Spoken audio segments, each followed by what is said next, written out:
Now time to move on to the next debate, the political situation in Chechnya. Joe Swinson.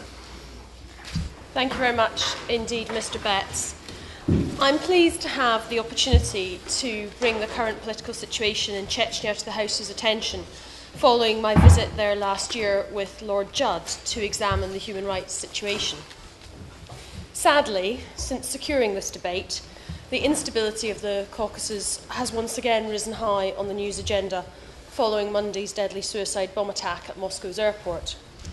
Police sources are saying that the bomb bears the hallmarks of past attacks carried out by Chechens and other Islamic separatists from the Caucasus. In 2009, Moscow declared that the situation in Chechnya had normalised, marking the end of its military operations in the Republic. However, Chechnya and the North Caucasus region faces a constant battle against terrorist insurgency that for far too often the world seems to be ignoring. Since 2002, the Parliamentary Human Rights Group had been keen to send a fact-finding mission to Chechnya. The 8-year delay is testament to the challenge of getting the permission of the Foreign Office, the Russian authorities and the Chechen authorities all at the same time. I'd like to place on record my thanks and those of Lord Judd to Nicole Pichet from the Parliamentary Human Rights Group, who organised the visit and accompanied us. Without her tenacity over 8 years, it would never have happened.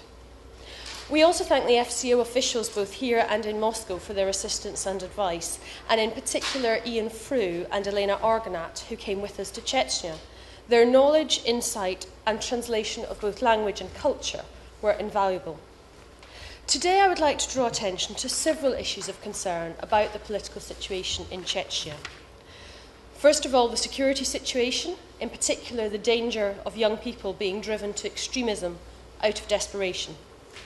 Secondly, the regular human rights abuses, such as the house burnings and disappearances which we sadly heard tales of while we were there. And thirdly, the sinister and oppressive Chechen regime, with no accountability, no judicial process, and a culture of impunity. I fear that all of these problems will only continue, and indeed will get worse, before the international community understands that Chechnya is a destabilising sore which is infecting the whole region. I hope this government will recognise the danger of Chechnya's situation and the importance of engagement with Russia, with the EU, and the wider international community to take steps to address it. Turning first to the security situation. Last autumn's siege of the Chechen parliament, when Islamic militants killed 2 police guards and 4 rebels died, hit the headlines all over the world. The suicide bombing of the Moscow metro in March last year brought Chechnya's Black Widows to international attention, when the suspected perpetrators of the attacks were Chechen women who had lost their husbands to the Russian military. However, such news attention for a few short days on terrorist attacks only plays into the hands of the militants who relish the publicity. Instead, what is needed is a sustained and focused effort to deal with the underlying problems of corruption and oppression. Many in Moscow, and possibly beyond, may cling to the false notion that the security problems can be contained by President Ramzan Kadyrov's authoritarian regime. Keeping the population in check through a climate of fear, repression, and the brutal crushing of dissent is fueling tension. State-sponsored murder creates martyrs. A combination of desperation and revenge is driving some, often young, Chechens to what they see as the only alternative, the extremist cause. Kadyrov's administration has justified some of its brutal acts on the grounds that it is fighting terrorists who also use brutal means. However, the boundaries have become very blurred between terrorists and dissidents. I don't think I'm being cynical to say that it suits the regime for it to be so easy to silence any critics by denouncing them as terrorists. The main focus of our trip was to investigate the human rights situation in response to reports of appalling violations. We met on several occasions with relatives of those who had been beaten, disappeared, or abducted and locked up in a far-flung prison on some trumped-up charge. House burnings were another cruel tactic that was used. One woman we met placed 3 photographs into my palm: her brother, her son, and her daughter, all killed or missing. The fear was palpable. Speaking out about these abuses, even in a so-called private meeting, carries a real risk of reprisals, of other family members being abducted and tortured or worse. I understand why so many people keep quiet in fear. And I am in awe of the courage of those who speak out anyway, through their grief, to try to secure justice, however slight the chance. In this context, the work of NGOs protecting and promoting human rights is absolutely vital, though they operate in a very dangerous environment.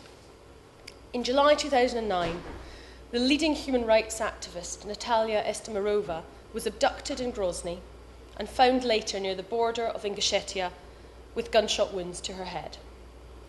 The Estemirova murder sent shockwaves through the NGO community in Chechnya, and her employers, Memorial, had to suspend their Chechen operations for several months on safety grounds. There is a willful misunderstanding by the Chechen authorities of what the N in NGO stands for.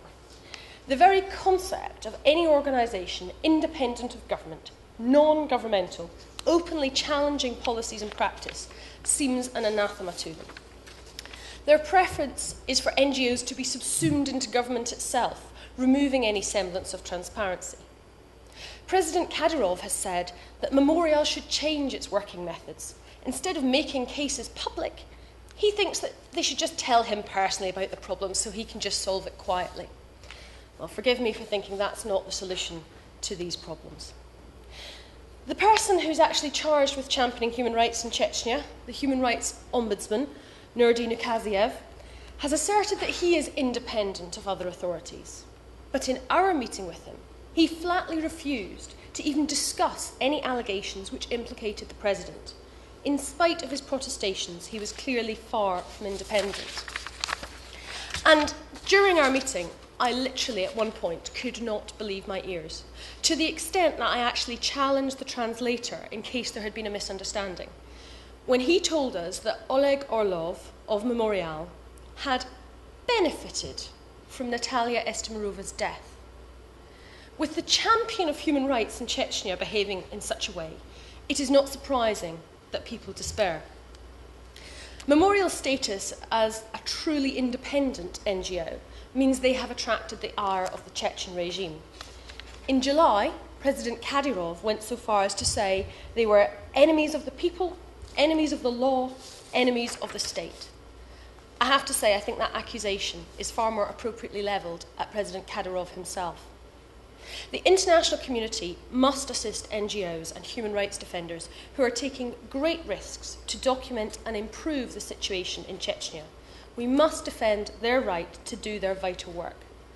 In some cases where the lives of prominent human rights defenders or journalists are threatened, we should be open to applications for asylum. We do not wish to see more cases like that of Natalia Estemirova or Anna Politkovskaya. I'm pleased to say that in October, MEPs voted to endorse a resolution defending Memorial and condemning the cynical and absurd attempts to implicate it in the crime of aiding terrorist organisations. I hope the Minister and his colleagues will continue to press our EU friends to recognise the significant human rights problems in Chechnya and use European institutions to bring pressure to bear on Moscow to act. Of course, the human rights violations in Chechnya are compounded by the lack of transparency and accountability of the regime and the absence of any meaningful justice process and rule of law. The personality cult around Kadyrov is unbelievable. Every public building in Grozny displays large photographs of the president, and the TV news would be funny if it wasn't actually real. Back at our hotel in the evening, we watched the bulletin, and it was almost entirely composed of positive news stories of whatever the president had been up to that day, with no debate, opposition, or criticism. On the day the president was far too busy to meet with Lord Judd and myself, as scheduled, the TV news told us that he had instead been opening a furniture shop. Urgent business indeed. We may complain about our press and media in this country, and as politicians, we perhaps do so more often than others. But our free press is essential to a free democracy. Journalists in Chechnya continually walk the difficult line between trying to report the news and their journalistic principles, and not anger the regime and risk their lives. Kadyrov and his government face no parliamentary scrutiny either. Indeed, 37 of Chechnya's 41 MPs belong to the same party, and the parliament meets infrequently. The president is keen to promote a climate of fear. In a recent broadcast, he said, "I am looking for evildoers everywhere. If two people meet, the third among them will always be one of my men. I know everything. I hear everything." Truly chilling, like something out of the George Orwell novel. The judicial system is no. I will certainly give way. Hemingway, in relation to the very clear impact upon human rights and their political, democratic, there's also the fact of religious freedom as well, and a great many people are being persecuted because of their religious beliefs. Whenever the Honourable Member had a visit out there, and did she have an opportunity to speak to any of those people who perhaps maybe out of fear, maybe they didn't make themselves known to you, but I'm aware of a great many churches and groups of people who are personally experiencing religious persecution and discrimination. What does a member think that we should do in relation to that, and what could the government do in representing those people? Swinson. I thank the Honourable Member for that intervention, and he makes a very valid point, and in a short debate it's impossible to cover every aspect of what we saw on our visit, and it was a short visit, but we did see some of the evidence of lack of religious freedom, particularly in the forced Islamisation, even just such simple things that in any government building Chechen women were forced and had to wear a headscarf, even though we were actually told by the Minister of Information this of course wasn't the case. They all just chose to. It was very clear when we spoke to women elsewhere that this was in fact a rule, and I'm sure that there are many religious minorities that are experiencing persecution within Chechnya, and it is one of the issues which I do hope our ministers are pressing with the Russian authorities, because religious freedom such as a free access to justice and a free media are part of the things which underpin a democratic society and are absolutely essential and sadly far too much lacking in this troubled state. The judicial system is facing the similar problems. Cases are opened for show purposes, but proper investigations are not then completed. So in 2009, 39 cases involving the abduction of 43 individuals were opened. But no one knows how many of these resulted in conviction. When we met with the prosecutors, they did not have that information. It wasn't collected. Sounds like one of the absolute worst parliamentary answers that we get in this place and that we wouldn't stand for. Nobody knows, it's not recorded, how many of these cases involve the Chechen security services, or how many disappearances go unreported for fear of further persecutions. And of course, most human rights violations do not get reported because of the safety concerns that put many people off the judicial route. Providing a witness testimony even could lead many to fear the consequences. And the witness protection scheme has a fatal flaw. The security forces who are supposed to safeguard the witnesses are often the very people accused of the abuses in the first place. In conclusion, I would like to say, Mr. Betts, that Chechnya and the Caucasus have been for far too long too low down the priority ladder for the international community. The UK has not only a responsibility, but a long-term interest in preventing the contagion of militant insurgency from spreading. It cannot be overstated that where human rights are protected and a key priority for government, opportunities for extremist recruiters are greatly diminished and terrorist threats will recede. The choice is not between human rights and fighting terrorism. Safeguarding human rights is essential in the fight against terrorism. The risk in Chechnya and its neighbouring states is very much that the oppressive regimes will provide a fertile breeding ground for the terrorists of tomorrow. And so we must assist both the Russian and Chechen authorities, if they'll let us, to improve the environment within the Republic. I do hope in his remarks the Minister will tell us how the government plans to assist and strengthen the work of human rights organisations and civil society in Chechnya. We clearly need to make sure that through the European Court of Human Rights, individual Chechens have the ability to bring cases when they are doing so against the Russian authorities and make sure they receive the due process of justice. We also must press Russia to take its obligations as a member of the Council of Europe more seriously, particularly in relation to the judgments handed down against it by the European Court for Human Rights. They should not be allowed to get away with ignoring these. And I think in general we should encourage Russia and the Chechen authorities to allow increased access to Chechnya for foreign delegations, international organisations and independent media and NGO representatives. But most of all, Russia needs to recognise that the brutal oppression of the Chechen people is not a solution to the security threat they undoubtedly face.